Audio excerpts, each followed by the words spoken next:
Assalamualaikum. Ay, ito na naman po tayo guys. Pupunta na naman po tayo sa ating mga pang-araw-araw na gawain. Ganyan, kailangan po talaga yan guys, di ba? Kailangan po. Ayan po, pupunta na naman po tayo. Kailangan po talaga na tayo po ay may gagawin talaga. Kaya ito, nagka-ready na naman po ako na pupunta na naman sa shop. Kaya yung mga iba po na pangangailangan ko ay nandoon na rin po. Saka hindi po pala ako nag-ano kasi nagpahatid kasi nauna na rin po yung mga anak ko. Alam niyo naman sa school. Ako na po na ang huli na naman. Pero okay lang kasi magko-commute lang ako. Kasi may mga dala rin po ako na iba. Kaya kailangan po. At saka isa pa, mainit na rin po. Maano masyadong sikat ang araw po. Oo. Sige guys, samahan niyo po ako guys. Tara na guys. Dito na rin ako. Dumating na. Yan. Ito po yung bitbit ko pala dito kanina guys. Ito siya. Ito yung bitbit ko. Kasi, at saka ito, bitbit isahan ko na lang kasi ito mga baso namin sa shop, ganito, mga lid, ganyan.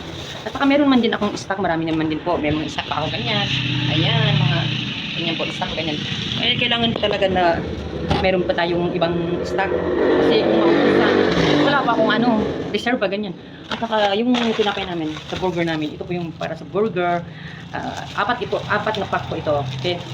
Yung dalawa nasa bahay rin po. Ito na lang po yung dinala ko muna kasi meron pa itong natira dito na dalawang piraso lang po. Kaya dinagdag ko na lang po ito kasi for in case, ito po ay para sa ating chicken burger at saka cheeseburger. Ayan. Kasi kung pag patupatungin mo na yung tinapay kasi malambot masyado. Kaya yan, kung dalawang pack lang po yung dinala ko dito kasi meron pa ding natitira. Ito lang pa pala guys. Ito lang palang natira. Okay lang. Saka tingnan nyo guys. Hindi ko pa ito naayos.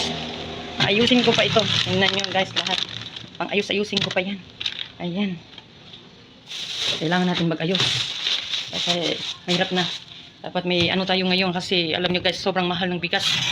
Talagang mahal ang bigas ngayon, di ba? Napapansin nyo, sobrang mahal ng bigas. Hindi lang po bigas, mga ibang bilhin pa po. Sobrang mahal po talaga. Talagang ang masyado na pagkasay ng pera talaga sa income na pang araw-araw, di ba? Ang hirap. Kahit sa may sige, lang, limitahan lang natin ng itong budget, ganun. Pero okay lang kasi basta marunong ka lang magtipid, ganun po. At saka kung lang man yung araw-araw na budget ninyo, okay naman din po, makakaya din po. Ang importante, makakaraos po sa pang-araw-araw po. Oo, kasi lalo na ngayon, yung bigas. Pwede naman din po na hindi na tayo mag-almusal. Tinapay lang. Ganun din naman pala, no? Rin po pala tayo gagasto rin pa pala kasi yung pagbili ng tinapay. Kaya ganun, ang gagawin lang natin ay lang natin yung kanin. Tama-tama lang yung, huwag sobra pa po busog. Hindi, joke lang guys. Oo, kain kayo kung anong gusto nyong kainin, kumain kayo. Lalo na kung ganun din, nagtatrabaho kayo. Syempre, nagtatrabaho kayo para po sa sarili ninyo, di ba po? Kaya kumain po kayo, bawal po magpagutom dahil mapapasmo po tayo. Kain po tayo. May bumili agad ng ice guys. Binigyan ko siya ng ice. Dito lang po sa kabilang tindahan. Bumili po siya ng ice. Kaya papasok ko po may bumili na po agad ng ice. Alhamdulillah. Oo. Kasi yun nga guys, ng buhay ngayon, no. Kaya talaga dapat kahit po yung hanap buhay natin at least marangal. Ayan. Sige lang. Kaya din naman. Kasi sa pipili lang tayo ng paano na kung magugutuman tayo kung pipili ka lang ng dyan. Mas importante, may income ka. Diba? Ay, mga iba dyan, grabe, magluto sila madaling araw, nagluluto na po sila ng mga lutong ulam, ganyan, sa hapon, rin sila ng iba naman na lulutuin din nila. Kaya halos, lang po yung pahinga nila din, ganun din po. Kasi syempre, sa kamahal ng mga bilhin, kayong talaga. O sige guys, napapahaba na po ang aking kwento guys, pagkarating ko lang guys.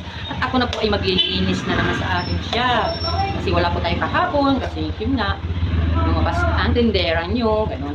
At ayun, maglilinis na po ako. At saka, ayusin ko na po yung mga ibang mga gamit po. Guys, maraming salamat po. Huwag lang po kalimutan, like and share lang po. Follow po tayo sa Facebook at saka share lang po tayo. Maraming salamat. Bye-bye. Waalaikumsalam.